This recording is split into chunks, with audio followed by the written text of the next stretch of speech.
Hey guys, thank you for joining us. I'm Rebecca from Thieving Otter Farm, and I'm Leo with Southern Biophilic Urban Farm. tonight we have a special guest. We have Jennifer Bryant from Bryant's Roost, and she is going to join us to talk about some stuff. But first, story time. Anybody got some good stories from this week? I do have an interesting one. Okay, what you got? So, my daughter recently signed up for the wrestling team at school. Okay. And so I thought it would be a really good thing for her to toss around some feed bags. Well, the first one that she picked up about knocked her over. And she landed on her back on the ground with the feed bag on top of her. Oh no. Poor girl. Yeah. So did she ever accomplish feedback wrestling? She's gotten better at it, that's for sure. Well, what do you guys have? What's new? What's cooking at your farm, Jennifer? What's cooking? Well, we have a new breed, so I got Oh, American breasts on the property now. very Um, cool. oh Nice. yeah, it's fantastic. I got like 6 eggs, and they both went broody. So it's going to be a long process to get enough breeders to do anything with them. So, are they a breed that is known for going broody, or did you just have the worst luck ever? I'm going to say I had the worst luck ever. So I don't know. I mean, I've got one chick hatched, and I've got like 8 eggs in the incubator. And so hopefully that's enough to kind of get going. But I'm going to bring those birds down to the barn and light them and try to break their broody because I need Got the it. eggs at this point. Gosh, it's late in the year to go broody. You've gotten all the bad luck. I mean, I went in there today and they're like looking at me and I was like, oh, chicky pies. No way, Jose. You all are out of here. I'm kicking you out. We were going to save broodiness until like spring, to talk about here on the show. This is molting time. This is like stop laying time. What are you doing over there? So they, when I got them, they were coming out of the molt. So Got it. they're already recovered. They look fantastic, and they're raring. It's springtime for them. They're ready to go. I found a broody Orpington behind my little storage shed today. Oh my goodness. I just thought something had eaten her. Those I've got 2 10-year-old hens that run around the yard, Mhm. and I mean, I just kind of thought, okay, well, she's 10. It's time. Sure enough, I almost run her over this morning. She's laying behind the shed. Oh my goodness. Like, golly. So, Leah, what you got going on?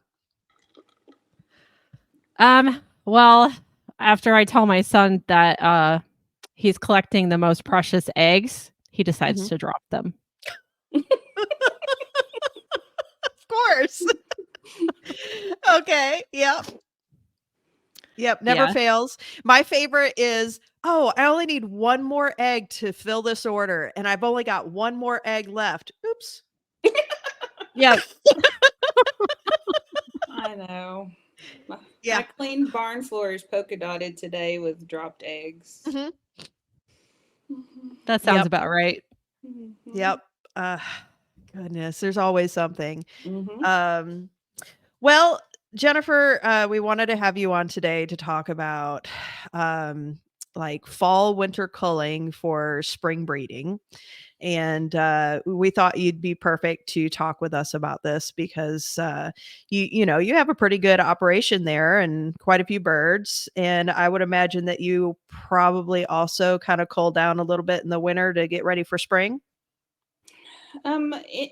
In previous years, yes, but the orders didn't really slow down as much this fall as they typically have. Mhm. And so I may cull a little bit more than I already have, but nothing severe like I have in the past. Right. Yeah. So I guess we should probably talk about like why would we want to do this? Like why would we want to cull down? Leah, is that something that you do on your farm? Kind of cull your birds down in the winter? Yes, definitely. I usually pick a section of breeders and start with those first and then move on to the next. Yeah, same. And for us, it's different when you just have birds for laying eggs, or providing meat for your farm. But when you're a breeder, we have to look at, like the age of the birds. So with males, around 10 months of age, they start dropping in fertility. And for our hens, that's around, 12 months. So, if we're good quality breeders, like all three of us are, we want to make sure that when, people are buying our eggs, that they're hatching and it's not, not hatching due to lack of fertility. So it's important this time of the year to start thinking, okay, um, our busiest time for shipping eggs is in the spring. So now we have to start thinking about setting eggs to be so they can hatch out, grow out, be selected, and be ready to be breeders when it starts getting busy for spring. Um, so, Leah, what other reasons would you think of for wanting to cull in the fall? I do it too because it's the slower time of the year. Mhm.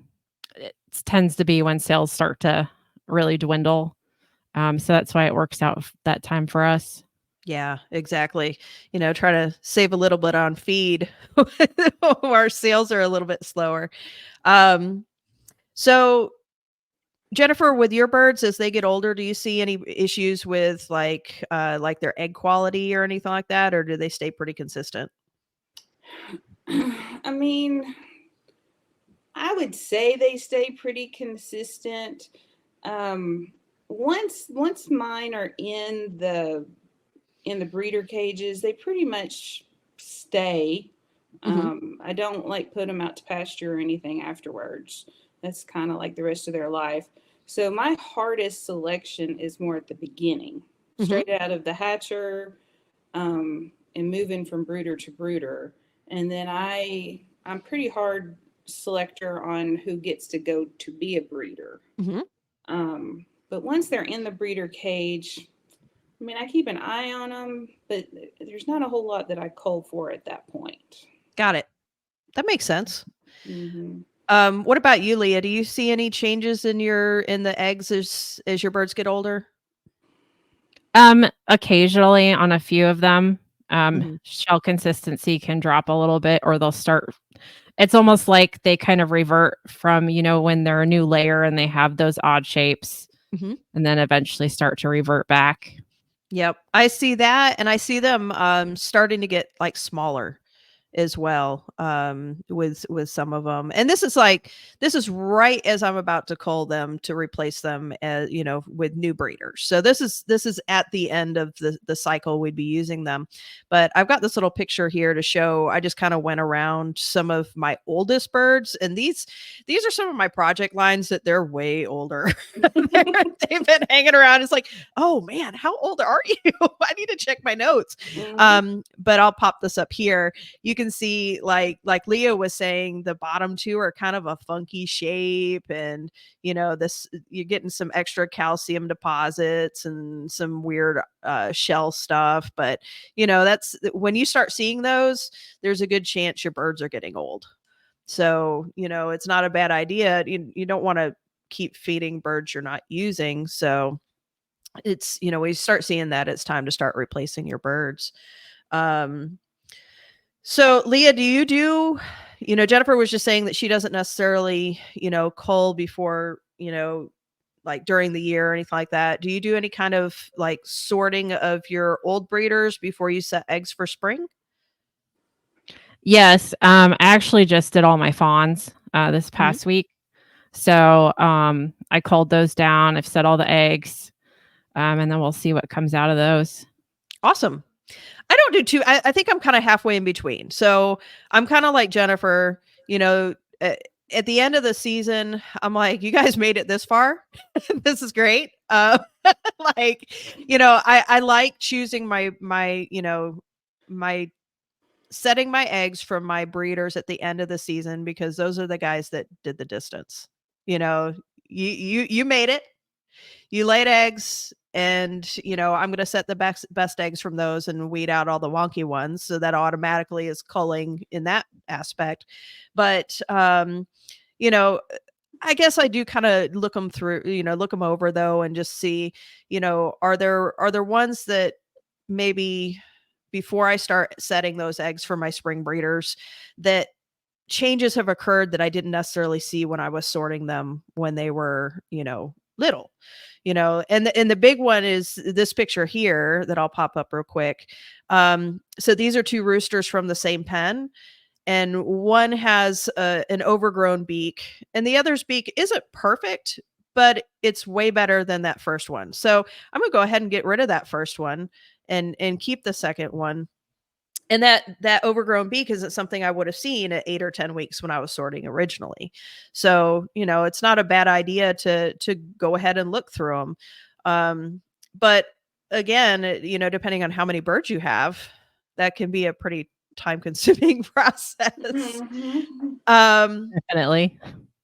Are there other size or other aspects that you would look at, you guys personally, if you were culling in the fall?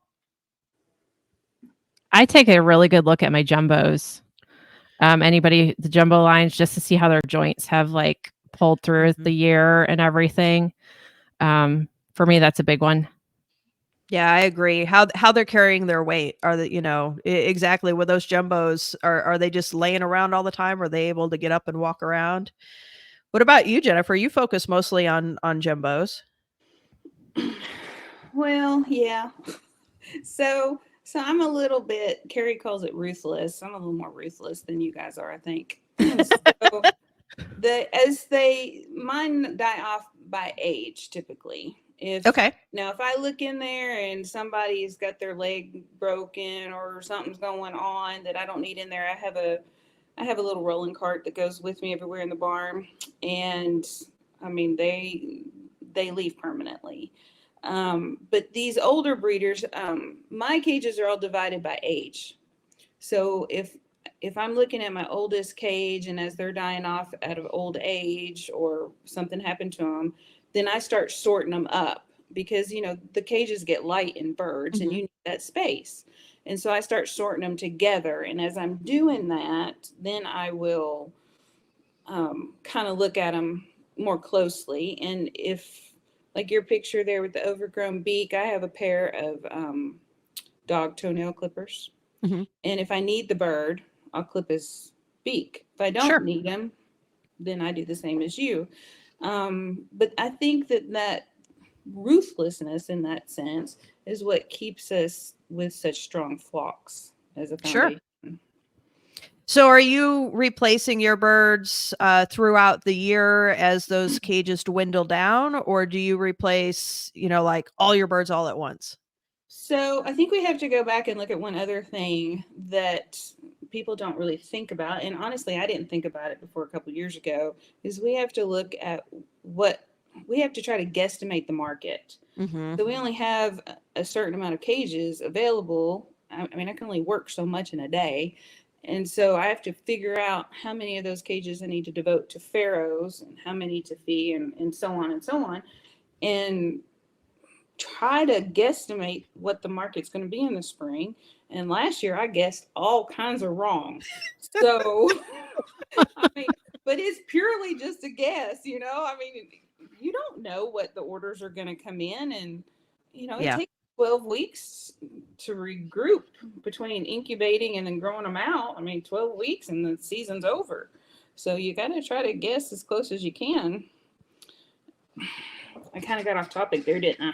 It's totally fine. No, it's a really good point. And something I'm struggling with now. It's like, I'm looking at the cages, and it's easy when it's slow in the fall to go, oh, I could cull back a whole bunch of these birds. I don't need 6 cages of that color. Mm-hmm. And then come February and March, when the people are anxious to get their orders and they're backing up, you're like, oh, why did I cull those back so far? Exactly. Yeah. And then a few weeks ago, oh gosh, 6 weeks ago maybe or so, I just wasn't feeling it that week, and I didn't set any eggs. Now, I Uh-oh. didn't tell anybody I didn't set any eggs until just now. And, but I used that week off that came 3 weeks later to start rotating through all my cages and cleaning them for winter. Got it. So it actually worked out really well. And I've gotten pretty much every cage cleaned. And now I have grow outs going to replace those. And as far as culling them down, yeah, I'm gonna, but it might be a last minute thing. I still need those eggs. Yeah, that's the same thing. And then you also run into like cage space. It's like, okay, well, I've got all these grow outs, but I still need, they need time to, start laying, and then you got to give them time to start, actually producing good quality eggs that are fertilized. And then you're like, but where do I put them? Because I still Exactly. those others. I mean, you've been to my barn, and when I start throwing them on the floor in the barn pens where my chicks are supposed to go, I've got way too many birds in the barn. Yeah. I refuse to have any more cages. So those two that just appeared over the weekend, they were already here. Really, I just had them somewhere else. Yeah, and I don't know about you guys, but I'll have my grow outs, and it's like, okay, I can, I don't have any more cage space. I have nowhere to put them, and then they end up being squished together like this, and it's like it's just for a few more days, guys. Well, and so I have an outlet that you sort of have because I do the feeders. Mm-hmm. So if I start running out of space and they're all like little soldiers standing there, I'll go, oh, you make a good feeder at that size, and I'll start thinning them out at that point. And so Right. I guess in a sense, that's my culling is more, I don't know, like today I took them out of the hatcher and I have that auto sexing cage. Well, I have an order for 200 hens and I don't have enough brooder space for 400 because I got all the males that hatched. And so I was like, sorry, Charlie. They went in the gas chamber. Bye, guys. I just don't have enough space, Sure. But those will sell. I mean, it's not a problem. But they didn't. Their life was pretty short. Yeah. So you do things a little bit differently than we do. So I'm glad that you're on the show today to give a different perspective. Or maybe I shouldn't necessarily speak for Leah. She might do things completely different than both of us. But what I do, and it's different for my projects, because my projects I'm working on all year. Mm-hmm. I hatch some out. Yeah, I take a look at them, cull the ones I don't want, and then hatch again. I'm working on them constantly. Whereas, some of my lines, like, the jumbo browns, that they're, that line's been around for like 30 years. There's not a whole lot of improving to be done. So that, and I'm usually like behind on orders. So I don't have a lot of extra eggs to set. So those breeders are kind of going the distance all year, unless I see, like you, Jennifer, like, oh, I could probably combine a couple cages and add some more. But for the most part with them, I wait till, November, and then I will actually stop selling eggs because I don't want to ship them during, the time, between Thanksgiving and Christmas or New Year's, when it's, the holiday packages are being thrown all over the place. And then take those eggs and set them to be used for spring breeders. And then replace all of my old birds. So kind of have a mass culling party. Well, and that was a learning curve that I had to teach myself too, was we have to put ourselves in Yes. our order queue. I mean, we have to, otherwise we run out. And I made that mistake a few years ago. And I've got orders, and I'm shipping eggs, and oh, I got no more birds. So what to tell you? I got no more birds. I almost got out of celadons early on, because I always wanted to add at least, when I first started out, I was doing mostly assorted orders, and I always wanted every order to have a couple of celadon eggs. Well, I didn't have a whole lot of celadon birds. And so I was finding that at the end of the week, I didn't have any eggs to set for myself. And all those beautiful blue eggs were going out with people's assortments. And the next thing you know, I was like, oh, my birds have gotten old. I don't have any eggs. Ah! so, Let's so not yeah, talk I about do. celadons. Those are a love-hate thing, and I'm in a hate mood right at the moment. Oh no. Well, we might have to have you on for our Celadon show then. Yeah, You can add definitely. yet Especially on a another love perspective. week. Right. I mean, I tell you what, I know people say, why are they so much more expensive? And I'm like, because they take up 10 times more space than any of the other colors because of Yeah. the sorting. I don't know how you sort yours, but holy moly, they take up a lot of space sorting them. Yeah, you sort yours individually so you can see what kind of egg each one lays, right? I do. Hmm. Yeah, that's it's so much work. I It do Leah, that have you with is. gotten mine into too. yeah, I was gonna say you're breeding Yeah. celadons too, right? Yeah, and I sort them out to see what the egg looks like before they make the program. So yeah. Yeah. Well, I'm down It's to like 40% making the breeder pen now because I'm trying to breed the speckles out. So you guys breed the speckles in, and I'm gonna have plain Jane oh, egg. I like those. Yeah. I go back and forth. Like one minute I'm like, "Oh, I love the speckles." And the next minute, "Ooh, it's so smooth and shiny." Like Again, I'm in the hate mood, so the speckles are going out the back door to the pigs. Leo, do you have a favorite? I actually like the speckles. That's just Okay. me though. Well, there we go.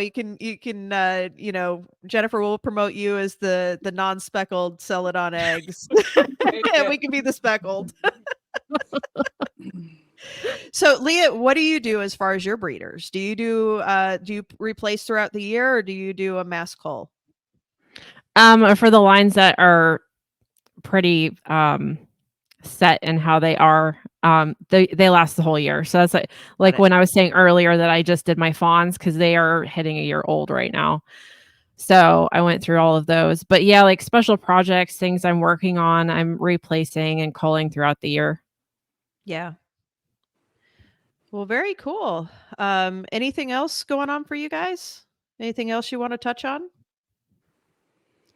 Mm-mm. I think most of the culling is done for me anyway in June. That's my Okay. hardcore month. Really? Yeah.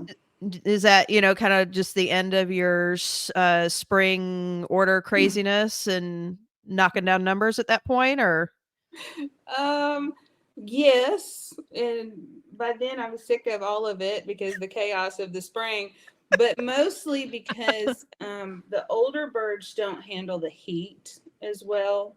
And Mhm. this year, it seems like it was more brutal this year. This was a brutal year. Yeah. And so I usually will call out all my older birds. I have a guy that would come take all my spent hens. And so he took all of them and and then I will set like a ginormous amount of eggs because the young birds can handle the heat better. Mhm. Okay. So if I cull them out in June, they start hatching first or second week of July. They're still under breeding age when that heat's coming through. And it That seems makes to work. sense. Yeah, it seems to work better and gives you a break. We need a break every once in a while. Agreed. Yes, agreed. Agreed. So Leah, since you go through and you do kind of select your breeders before you set for your spring eggs, what are some things that you're looking for? And generally, I'm looking for the birds to have proper structure, Mhm. proper size. I want to make sure that they are laying nice eggs, nothing misshapen or thin shelled or too small. Mhm. So I look at that. I look at health. That's a big one. Mhm. Are they putting on appropriate weight? So quite a few things. Got it. Yeah, it's interesting. I do find that some of my breeders start to decrease in size as they get older. And so those I would call out as well before I select my fall breeders. Um, trying to think, is there anything that we've forgotten? Anything else we want to cover about that topic?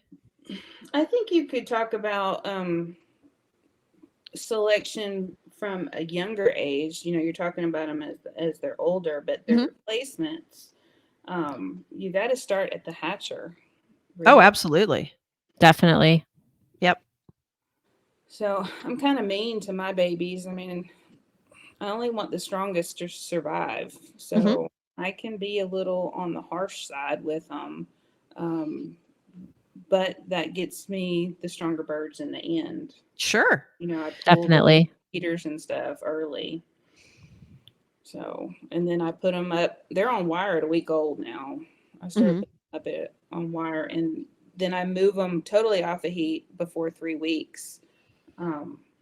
And I'm intentionally trying to stress them a little bit. Right. Sure, only the strongest ones make it. Mm-hmm.